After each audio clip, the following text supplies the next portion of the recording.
राधे राधे मेरे प्यारे भाइयों बहनों माताओं व बंधुओं। संस्कार की बातें चैनल में आपका स्वागत है। बंधुओं, आज मैं आपको सुना रही हूँ अमावस्या की कथा। बंधुओं, अमावस्या जो कि 31 मार्च और 1 अप्रैल को मनाई जाएगी।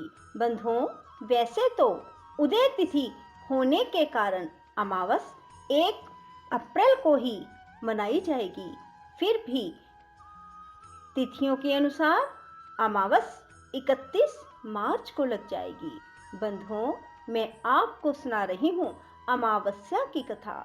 जो मनुष्य भी अमावस्या की कथा को सुनते हैं उनके पितर प्रसन्न होते हैं और उन्हें ढेरों आशीर्वाद प्रदान करते हैं। बंधुओं, अमावस तिथि को पितरों का तर्पण अवश्य करें।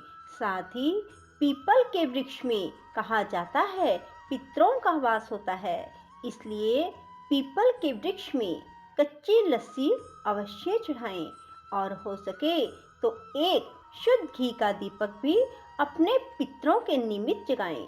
बंधुओं, ऐसा करने से आपके पितर तृप्त होंगे। बंधुओं, साथ ही अमावस्या तिथि को श्रीमद् भागवत गीता सुने, पितृ सुक्त सुने। ऐसा करने से आपके पितृ आपको आशीर्वाद देंगे और आपके सभी रुके हुए काम बनते चले जाएंगे।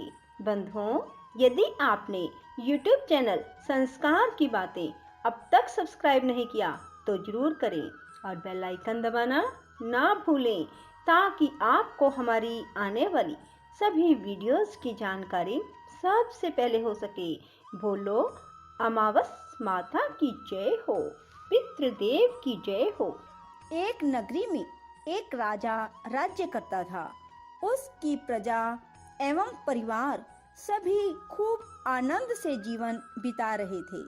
राजा की रानी बहुत ही धार्मिक विचारों की थी और वह प्रजा से भी बहुत प्रेम करने वाली थी। दोस्तों, राजा के महल के सामने एक साहूकार की हवेली थी। राजा की रानी और सेठ की पत्नी में बहुत गहरी मित्रता थी। रानी सारी प्रजा से बहुत प्रेम करती थी। एक दिन साहूकार की हवेली से साहूकार की पत्नी के रोने की आवाज आने लगी। साहूकार की पत्नी बहुत जोर से विलाप कर रही थी। रोने की आवाज जब रानी ने सुनी तो उसने अपने पति से पूछा कि ये रोने की आवाजें कहाँ से आ रही हैं और जो भी है वो क्यों रो रहा है। तब राजा ने कहा, सेठ का पुत्र मर गया है। तो सेठ की पत्नी अर्थात लड़के की माँ बहुत दुखी है और वह जोर जोर से विलाप कर रही है। तब रानी ने कहा कि दुख क्या होता है। उसने राजा से कहा, महाराज वह क्यों रो रही है। राजा को समझ नहीं आ रहा था कि रानी को किस प्रकार समझाऊं कि दुख क्या होता है। रानी फिर से बोली। जब राजा ने रानी से कहा, जब तुम्हारा बेटा मरेगा तो तुम्हें मालूम हो जाएगा कि दुख क्या होता है। तुम अपने बेटे को मार दो तो पता लग जाएगा कि दुख क्या होता है। तब रानी ने क्या किया कि अपने बेटे को महल से नीचे गिरा दिया। भगवान की कृपा से बेटा किसी ढेर पर गिर गया और उसको खरोंच भी नहीं आई। तब रानी अपने कुंवर को देखने नीचे आ रही थी कि उसने देखा कि उसका बेटा सामने से आ रहा है। यह देख राजा भी दंग रह गया कि इतने ऊपर से गिरने के बाद भी उसके बेटे को खरोंच तक नहीं आई। रानी ने फिर राजा से पूछा, महाराज दुख क्या होता है, बताइए ना, दुख क्या होता है। तब राजा ने कहा कि पड़ोसी राजा के सैनिक युद्ध कर रहे हैं और मैं भी युद्ध में अकेला ही लड़ाई लड़ने के लिए जाऊंगा और जब मेरे मरने का समाचार सुनोगी तब तुम्हें दुख का एहसास हो जाएगा। तब राजा ने युद्ध के लिए प्रस्थान किया, लेकिन भगवान और अमावस माँ की कृपा से लड़ाई जीतकर राजा अपने घर वापस आ गया। अब राजा को भी आश्चर्य होने लगा कि क्या कारण है कि रानी को मैं एहसास ही नहीं करा पा रहा कि दुख क्या होता है।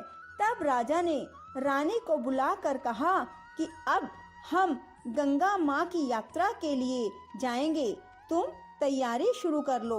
वहाँ जाकर मैं गंगा जी में कूद जाऊंगा, तब तुम्हें दुख का एहसास जरूर होगा और तुम्हें पता लगेगा कि दुख क्या होता है। तब रानी ने गंगा यात्रा की तैयारी शुरू की और आवश्यक सामान और भोजन सामग्री की तैयारी कर ली। तब उन्होंने यात्रा के लिए प्रस्थान। कैलाशपति से कहा कि सती, आज मैं कलयुग में तुम्हें सुखी आत्मा के दर्शन कराऊंगा। शिव जी ने बकरे का और पार्वती ने बकरी का रूप धारण किया और वे दोनों एक बावड़ी के पास घास चरने लगे। इतने में राजा रानी की सवारी वहां आई और रानी ने सुंदर छाया और बावड़ी को देखा और कहा कि हम यहीं जलपान और विश्राम करके ही आगे बढ़ेंगे। तब राजा रानी ने वहां जलपान किया और विश्राम किया और फिर राजा पानी लेने के लिए बावड़ी में चला गया। बकरी के रूप को धारण किए हुए पार्वती माता ने शिव जी से पूछा, स्वामी, इस रानी को दुख देखना है तो वह किस प्रकार दुख देखेगी? इसे दुख क्यों प्राप्त नहीं हो रहा है?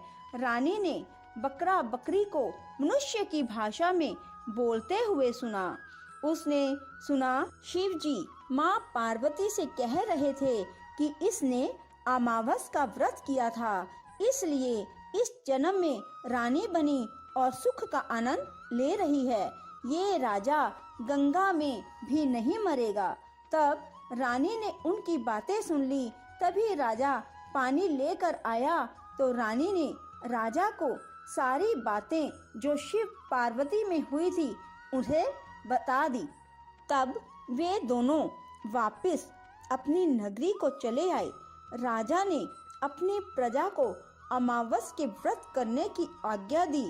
राजा ने कहा कि जो भी अमावस का व्रत करेगा उसे कभी भी कोई दुख उठाना नहीं पड़ेगा, इसलिए सभी मनुष्य को हर अमावस का व्रत जरूर करना चाहिए।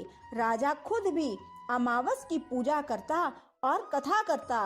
दोस्तों, ये व्रत जिस दिन शुक्रवार हो और अमावस हो उस दिन शुरू करें। शुक्रवार की अमावस को शुरू करके 21 अमावस तक व्रत करें। पहले 5 अमावस्या को गेहूं और लाल कपड़ा दान करें। दोस्तों, गेहूं और लाल कपड़ा आप अपनी श्रद्धा अनुसार दान करें और फिर अगली 5 अमावस्या को मूंग दान करें और उसके बाद अगली 5 अमावस को चने का दान करें और फिर अगली 5 अमावस्या को मक्के का दान करें और जो 21वीं अमावस का व्रत हो उस दिन चावल का दान करें। दोस्तों, दान में जैसा रंग अन्न का होगा उसी रंग का कपड़ा भी दक्षिणा सहित दान करें। व्रत के दिन हरा चारा गाय को जरूर खिलाएं और ब्राह्मण को भोजन और दक्षिणा देकर आशीर्वाद लें। दोस्तों, जो मनुष्य श्रद्धा पूर्वक अमावस का व्रत करेगा, अमावस माता की कहानी सुनेगा, उसे अमावस माता और भगवान शिव की कृपा से सदा के लिए सुख की प्राप्ति होगी। राधे राधे, जय श्री कृष्णा। यदि आपको हमारी वीडियो पसंद आए तो इसे लाइक करें और शेयर भी जरूर करें। धन्यवाद।